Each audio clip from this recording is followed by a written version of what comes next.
thank you everyone for coming. As I was presented, I'll be talking about web parsing and how to utilize machine learning, specifically ChatGPT for web parsing. It's not sending the whole HTML to ChatGPT, it's a bit more interesting. And at the end, I will show you an open source repository Oxlabs wrote just for this case, so you'll be able to use it for your web scraping jobs. So a bit about me, who I am and what I'm doing. I'm a software developer at Oxlabs.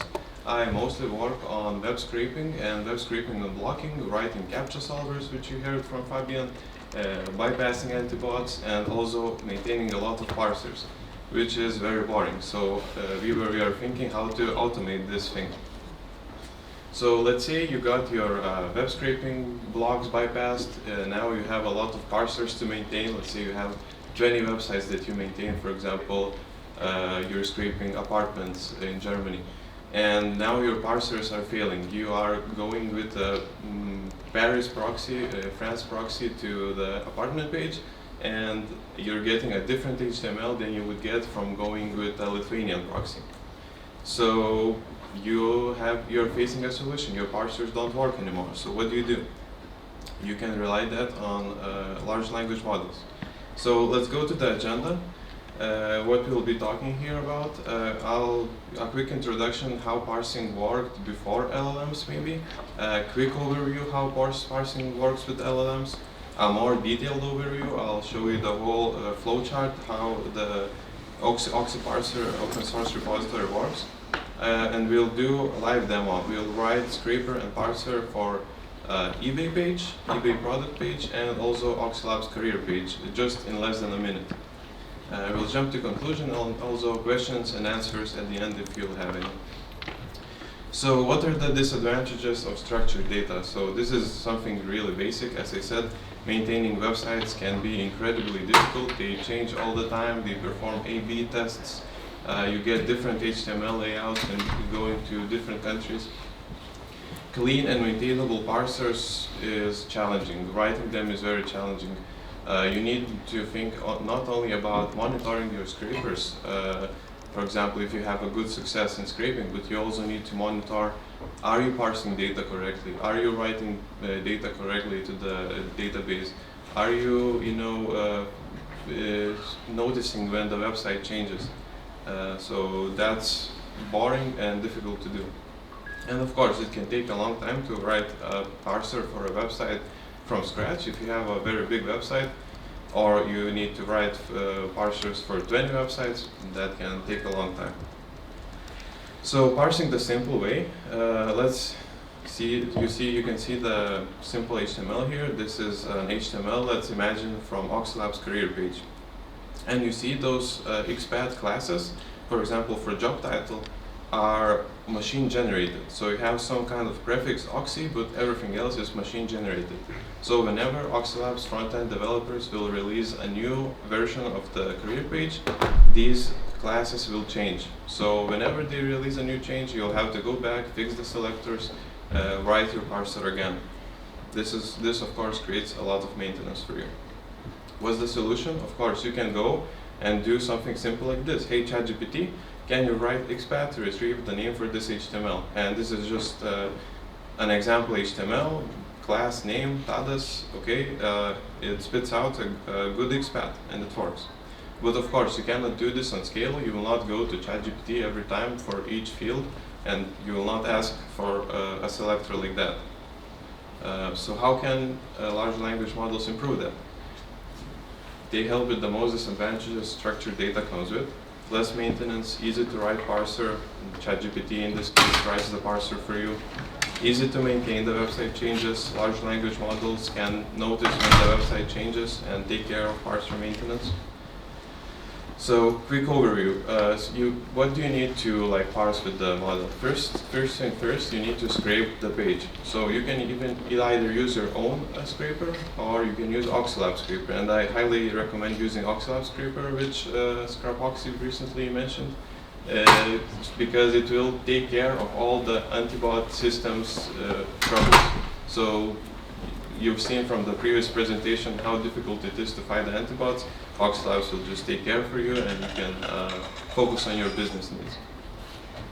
Then when you have the HTML, you need to send the HTML to ChatGPT. But if you send the whole HTML, it usually contains up to 200,000 tokens. And for example, ChatGPT, we will be using 3.5 in this version, only supports up to 4,000 tokens. So you need to split the HTML into smaller parts and send them in parts. So for example, if you have an HTML of 200,000 tokens, you'll need to split it into roughly 50 parts. So this is a lot of steps to take into account. And we wrote a simple library which can help you with this. You will find it on GitHub. It's called OxyParser. It's an open source library which does the parsing for you and scraping if you want. All you need to describe a Pydantic model and give OxyParser a website URL. So we are describing a Pydantic model for a job item, as you've seen in the previous example. We have title, recruiter name, location, and description. Most important fields that are interesting for us in this case. Then we pass the URL. We give career Oxylabs, Python developer, mid-senior. We are also hiring for Python developers if you're looking for an opportunity. You initialize the parser, you give it the URL and reference to the Pydantic model, in this case, job item. You can also pass an HTML. If you don't want to use Oxylab scraper, that's fine. You can pass the HTML, but you still need to pass the URL because the cache is built based on the URL. More on that real soon. So detailed overview. So what happens behind the doors of OxyParser? So first step, you describe your model, you start parsing. If the URL is passed, you should see, okay. If the URL is passed, you scrape the URL and get the HTML. If it's not passed, you pass the HTML yourself. You check for cache selectors. We cache the selectors because it's going to be cheaper. So one time ChatGPT writes the selectors, you save the selectors to a database, and then you can reuse those selectors in later cases. So you don't need to call ChatGPT on every new HTML call. If the cache selectors exist, you just parse with the selectors. If some of the fields that were required based on Pydantic model did not parse, we call the OpenAI and get the selectors again. If the cache selectors don't exist, we just call the OpenAI and say, hey, get me the XPath for this field. We check if the fields got parsed. If they got parsed, yes, we save selectors to cache and return the result. If they did not parse, we fix again by calling ChatGPT one more time, asking to rewrite those selectors because they were incorrect. So this way we can get the XPath for the HTML and then reuse those XPaths whenever we are parsing the HTML. So let's jump to the live demo. We'll scrape Oxylab's career page and then eBay product page. Okay, you should see it. I prepared a quick example. We will use Oxylab's scraper, which spins up a real browser. So you can see no cache selectors exist. Oxylabs now is scraping the career page. So I spinned up a real browser just because I want to return the whole HTML content. If something is rendered with JavaScript, we want to grab that. So it can take some time. It spins up a browser in the background, goes to the page, waits a bit for the page to load. It can take up to 30 seconds maybe.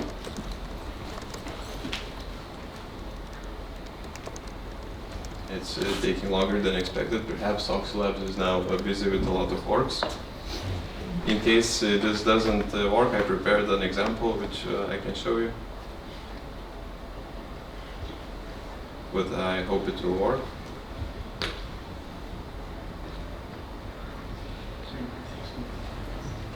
Okay, anyway, it's taking a bit longer.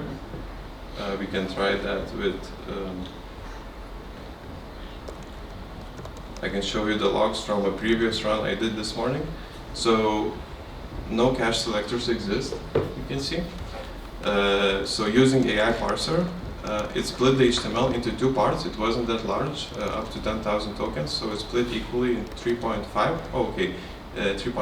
It got the selectors for each field, so title, the selector, recruiter name selector, location, description. AI response 3 seconds. Then we are doing that one more time for the rest of the HTML, which was only 1.5K in tokens. So from the rest part of the HTML, it got two fields, title and description. And we can see it parses the fields correctly. So we have title Python developer, recruiter name Victoria, location Vilnius, and some kind of description. With descriptions, sometimes this system can also fail. For example, if you have a very large HTML and, for example, description is under multiple expat fields. So in this case, you would need to still go and fix that manually. But we're working on a solution that perhaps will fix this in the future. Okay, I see it didn't work with the job page. Let's see if it works with the eBay page.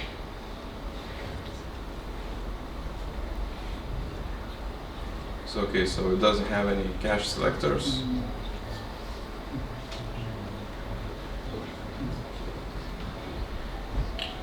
I'm thinking perhaps I'm not connected to the VPN. I'll try to connect. Okay, yeah, it works.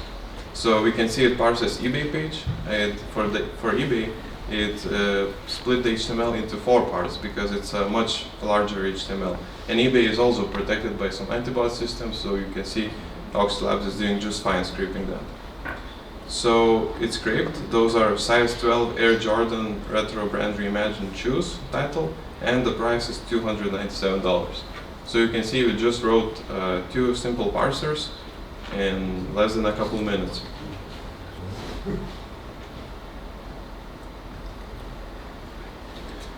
So what can you build with it? You can build all kinds of aggregators, like job aggregators, flight aggregators, event aggregators, advertisement aggregators, whatever you can imagine. Like Yulia just told in a couple presentations back, she was building an apartment scraper, so you can build like all German apartments, all German websites that host apartments with this tool and combined with Oxy Labs Scraper.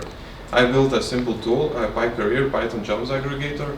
It's scraping 70 different Python job boards and collects only Python applications. So you can go there and check for yourself what kind of Python jobs there are all over the world from 70 different sources.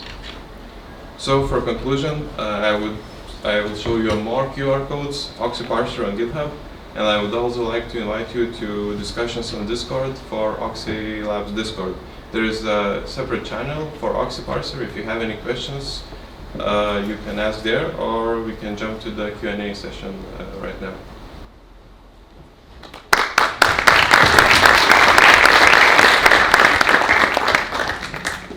Do we have any questions? Yeah. Please. Do you support list? I'm sorry? The listing. Yes. Many items, do you support that also? Right now it's only supported for simple items.